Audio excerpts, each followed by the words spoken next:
अस्सलाम वालेकुम my dear students, उम्मीद है कि आप सब ठीक होंगे। आज हमारा लेक्चर नंबर 7 है, चैप्टर नंबर 2 का। आज हम एक्सरसाइज नंबर जो है वो 6 करेंगे। सबसे पहले क्वेश्चन को बच्चों रीड कर लेते हैं। Journalise the following transaction 2019 started business with cash 2 lakh and stock 50,000। तो बच्चों वो ये एंट्रीज बार बार जो हम पीछे करते आ रहे हैं, इसमें हमारे पास स्टार्टेड बिजनेस लिखा हुआ है जिसका मतलब होगा कैपिटल और कैश और स्टॉक। तो ये तीन चीज़ें हैं इसके अंदर बच्चों। कैपिटल के बारे में हमने बात की थी, कैपिटल हमेशा इंक्रीज़ होगा और इंक्रीज़ इन कैपिटल क्रेडिट।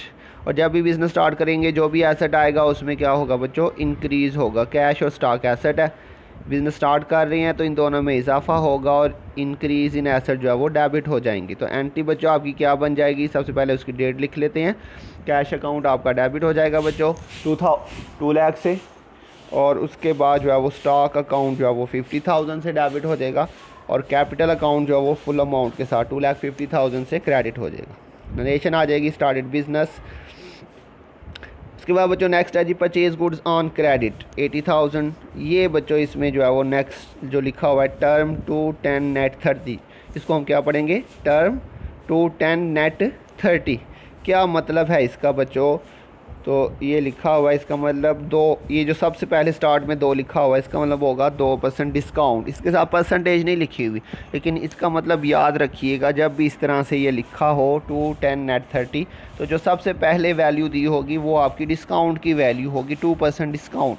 आगे जो 10 लिखा हुआ है इसका मतलब है if paid with in 10 days, मतलब अगर आप 10 दिनों के अंदर अंदर पेमेंट कर देते हैं तो आपको 2% डिस्काउंट मिलेगा। और नेट 30 का मतलब है maximum time for payment is 30 days. इनके साथ बच्चों ना डेज़ लिखा है ना परसेंटेज लिखी है, लेकिन इनका मतलब आपने ऐसे ही याद रखना है।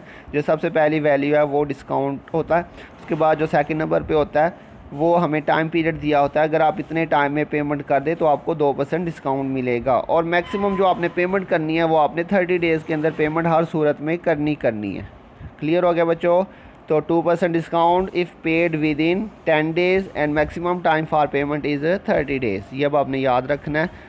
तो बच्चों जिस एंट्री के अंदर ये टर्म दी हो वहाँ पे तो इसका कोई यूज़ नहीं होता, इसका यूज़ तब होता है जब हमने पेमेंट करनी होती है। तो फ़िलहाल यहाँ पे इस एंट्री के अंदर तो ये जो टर्म है 2 10 नेट 30, इसका कोई भी यूज़ नहीं होगा। हम इसकी सिंपल जनरल एंट्री पास करेंगे जिस तरह हम पहले करते थे।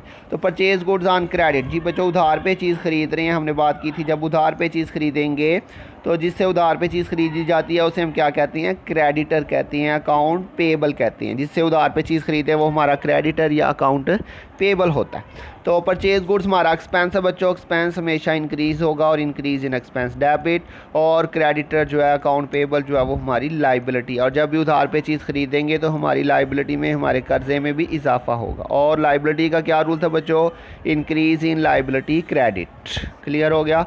तो परचेज गुड्स हमारा एक्सपेंस है, तो बच्चों गुड्स नहीं लिखेंगे, सिर्फ क्या लिखेंगे, परचेजेज अकाउंट लिखेंगे। तो सिंपली याद रखें परचेजेज को आपने हमेशा डेबिट ही करना होता है।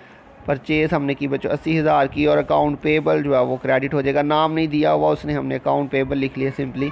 तो परचेज गुड्स ऑन क्रेडिट, यहाँ पे बच्चों वो जो टर्म थी उसका कुछ भी हमने यूज़ नहीं किया, वो जब पेमेंट करेंगे फिर उसका यूज़ होगा। हमने सिंपल जनरल एंट्री की। ये बिल्कुल बच्चों लास्ट क्वेश्चन जो आपने किया था उसी तरह का क्वेश्चन है, बस इसमें जो एक्स्ट्रा चीज़ है वो टर्म दी हुई है।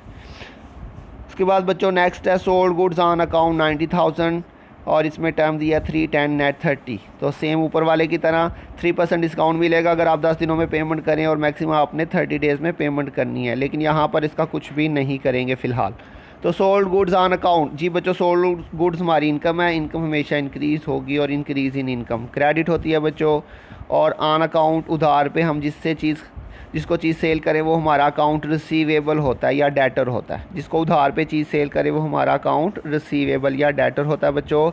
तो अकाउंट रिसीवेबल हमारा एसेट है, जब उधार पे सेल करेंगे तो अकाउंट रिसीवेबल में इंक्रीज़ होगा और इंक्रीज़ इन एसेट डेबिट होगा।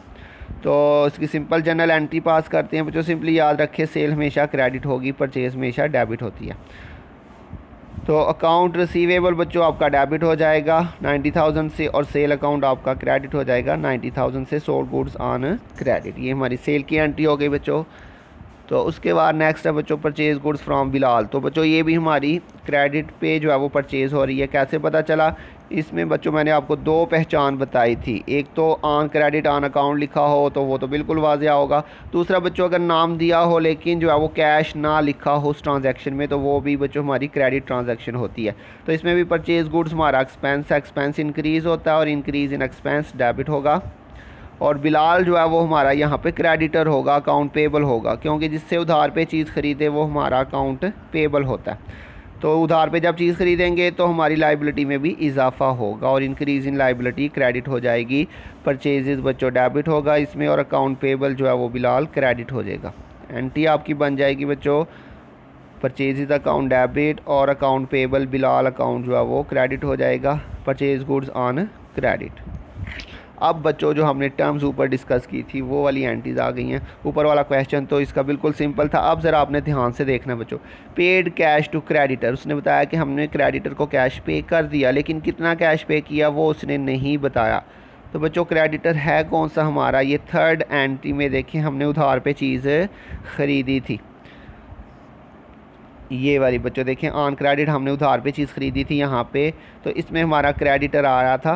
तो वो कह रहा कि हमने क्रेडिटर को पेमेंट कर दिया, लेकिन कितनी पेमेंट की है वो नहीं मेंशन की। उसी के आगे बच्चों जो हमने टर्म पढ़ी थी 210 नेट 30, तो बच्चों उसने बताया था कि अगर हम 10 दिनों के अंदर पेमेंट करेंगे तो हमें 2% डिस्काउंट देना पड़ेगा। तो अब हमें सबसे पहले देखना पड़ेगा कि हमने ये जो पेमेंट करनी है, पेमेंट कितनी है, टोटल 80,000 है बच्चों, जो 3 जनवरी 3 को लिखा हुआ है ऑन क्रेडिट 80,000। ठीक है बच्चों, वही हमने पेमेंट करनी है। अब उसमें हमने जो देखना वो ये देखना है कि क्या हमें डिस्काउंट देना पड़ेगा या हमें डिस्काउंट मिलेगा या नहीं मिलेगा। तो उसके लिए बच्चों उसने बताया था अगर 10 दिनों के अंदर अंदर पेमेंट होगी तो फिर डिस्काउंट मिलेगा। तो देखते हैं कि हमने विद इन 10 डेज़ पेमेंट की है या नहीं की। तो ये डेट देखे बच्चों 3 to 9, 3 तारीख को हमने परचेज़ की थी और 9 तारीख को हमने जो है वो पेमेंट की है। तो अब ज़रा काउंट करती है 3 से आगे, 4 5 6 7 8 9। तो बच्चों करें ज़रा काउंट, ये 6 दिन बन रहे हैं। इसका मतलब है कि हमने विद इन 10 डेज़ पेमेंट कर दी है, 10 दिनों के अंदर अंदर हमने पेमेंट कर दिया है। इसका मतलब हमें 2% डिस्काउंट भी मिलेगा। क्लियर हो गया बच्चों? तो 2% डिस्काउंट कंफर्म हो गया क्योंकि हमने 10 दिनों के अंदर अंदर पेमेंट कर दी है। अब बच्चों डिस्काउंट लेते हैं 80,000, हमने फुल पेमेंट जो करनी थी वो कितनी करनी थी 80,000। उसके ऊपर अब हमें कितना डिस्काउंट मिलेगा बच्चों 2%। तो ये 2% हमने 80,000 का कैलकुलेट किया तो ये 1600 आ रहा है बच्चों। इसका मतलब हमें 1600 रुपये का डिस्काउंट मिलेगा। तो कैश हम कितना पे करेंगे बच्चों, देखिए कैश पे टोटल अमाउंट 80,000 थी, उसमें से 1600 हमें डिस्काउंट मिल जाएगा। तो 78,400 जो है ये हम कैश पे करेंगे। क्लियर हो गया बच्चों? ये तो हमने कैलकुलेशन कर लिया। अब हम इसकी एंट्री करते हैं बच्चों। कैश हम पे कर रहे हैं तो मुझे बताएं कैश में इजाफा होगा या कमी होगी। तो कैश में डिक्रीज़ हो जाएगा बच्चों, कैश हमारा एसेट था और एसेट डिक्रीज़ हो तो वो क्रेडिट होता है। और आपको बच्चों याद होगा डिस्काउंट के बारे में मैंने आपको बताया था, जब भी कैश क्रेडिट हो तो डिस्काउंट भी क्रेडिट होगा और कैश डेबिट हो तो डिस्काउंट भी डेबिट होगा। कैश और डिस्काउंट हमेशा एक ही साइड पे लिखे जाएंगे, ये चीज़ याद रखिएगा। डिस्काउंट के बारे में अगर आपको पता ना चले तो आप सिंपली कैश से आपको आसानी से पता चल जाएगा। अगर कैश क्रेडिट पे लिखा जा रहा है तो डिस्काउंट भी क्रेडिट पे लिखा जाएगा और अगर कैश डेबिट पे लिखा जा रहा है तो डिस्काउंट भी डेबिट पे लिखा जाएगा। तो कैश पे हम कर रहे हैं तो यहाँ से हमें क्लियरली पता चल रहा है कि कैश जो है वो क्रेडिट हो रहा है, क्योंकि कैश पे करेंगे तो वो डिक्रीज़ होगा और डिक्रीज़ इन एसेट क्रेडिट। तो जब कैश क्रेडिट होगा तो बच्चों डिस्काउंट भी उसके साथ ही क्रेडिट हो जाएगा।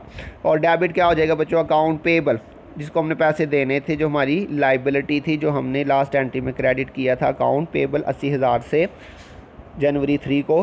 तो बच्चों अकाउंट पेबल हमारी लाइबिलिटी थी। अब जब हम उसे पेमेंट कर देंगे तो मुझे बताएं हमारी लाइबिलिटी में इजाफा होगा या कमी होगी। तो हमारी लाइबिलिटी में बच्चों क्या हो जाएगी, कमी हो जाएगी। और रूल क्या था बच्चों, इंक्रीज़ इन लाइबिलिटी क्रेडिट और डिक्रीज़ इन लाइबिलिटी डेबिट।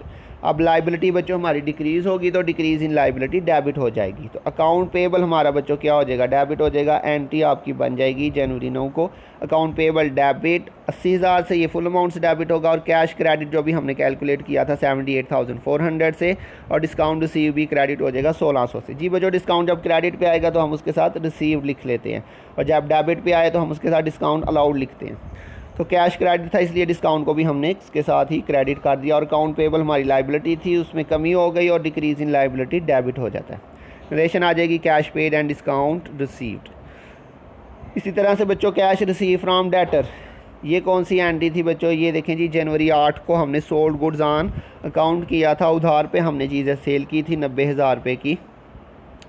अब उससे जो है वो हमें कैश रिसीव हो गया, डेटर से हमें कैश क्या हो गया रिसीव, लेकिन यहाँ पर भी नहीं बताया कि कितनी हमें पैसे जो है वो रिसीव हुए हैं। इसमें भी उसने हमें बताया हुआ कि टर्म जो है वो क्या बच्चों 310, क्या टर्म है बच्चों 310, मतलब अगर विद इन 10 डेज़ पेमेंट करेंगे तो 3% डिस्काउंट हमें मिलेगा।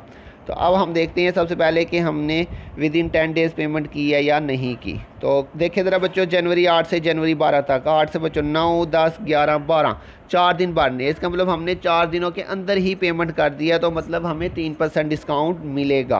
क्लियर हो गया। अब 90,000 के ऊपर बच्चों 3% डिस्काउंट कैलकुलेट करें तो वो बन रहा है 2700। कैश हमें कितना रिसीव होगा बच्चों, 90,000 में से 2700 माइनस किया तो 87,300 हमें कैश रिसीव होगा। तो अब बच्चों कैश डेबिट होगा या क्रेडिट, बिल्कुल सिंपल उसने मेंशन किया हुआ है जनवरी 12 को जो लास्ट एंट्री है। कैश रिसीव हो रहा है बच्चों, कैश एसेट है, रिसीव होगा तो इंक्रीज़ हो जाएगा बच्चों, तो इंक्रीज़ इन एसेट डेबिट हो जाएगा। तो बच्चों कैश जब डेबिट होगा तो उसके साथ ही डिस्काउंट भी डेबिट होगा, कैश जब डेबिट होगा तो डिस्काउंट भी डेबिट होगा। और जो अकाउंट रिसीवेबल है वो हमारा क्या हो जाएगा क्रेडिट। अकाउंट रिसीवेबल हमारा एसेट था, उसमें कमी हो जाएगी और डिक्रीज़ इन एसेट क्रेडिट हो जाएगा। तो बच्चों क्या एंट्री बनेगी इसकी, कैश की वैल्यू है 87,300। तो ये देखें ज़रा बच्चों, सॉरी डेट जो है वो गलत लिख दिया, ये डेट सही कर लीजिएगा बच्चों। तो कैश रिसीव हो रहा है बच्चों, कैश अकाउंट डेबिट 87,300 से, डिस्काउंट अलाउड जो है वो 2700 से, और अकाउंट रिसीवेबल हमारा 90,000 से क्रेडिट हो जाएगा। अकाउंट रिसीवेबल हमारा एसेट था बच्चों, लास्ट एंट्री में डेबिट किया था, अब चूँकि उससे पैसे ले लिए तो उसमें एसेट में कमी हो जाएगी, इसलिए एसेट डिक्रीज़ होगा तो वो क्रेडिट कर देंगे। तो नरेशन बच्चों आपके पास आ जाएगी cash received and discount allowed. तो ये बच्चों मेन दो हमारी एंट्रीज़ थी जो हमने इस क्वेश्चन में सीखी हैं। तो बच्चों मुझे उम्मीद है आपको समझ आ गई होगी। अगर किसी पॉइंट की समझ नहीं आई तो बच्चों ज़रूर जो है वो ग्रुप में मैसेज करके पूछिएगा, तो इंशाल्लाह मैं उसको मज़ीद एक्सप्लेन कर दूँगा। अपना ध्यान रखिएगा बच्चों, ये आपका होमवर्क है बच्चों, ये आपने खुद करना है, बिल्कुल सेम क्वेश्चन है, अमाउंट्स चेंज है इसमें, तो बाकी बिल्कुल सेम क्वेश्चन है, ये आपने खुद होमवर्क करना है बच्चों। कहीं से ना समझ आए तो ज़रूर पूछिएगा। अपना ध्यान रखिएगा बच्चों, बहुत जल्द मिलेंगे नेक्स्ट लेक्चर के साथ, तब तक के लिए अल्लाह हाफिज़।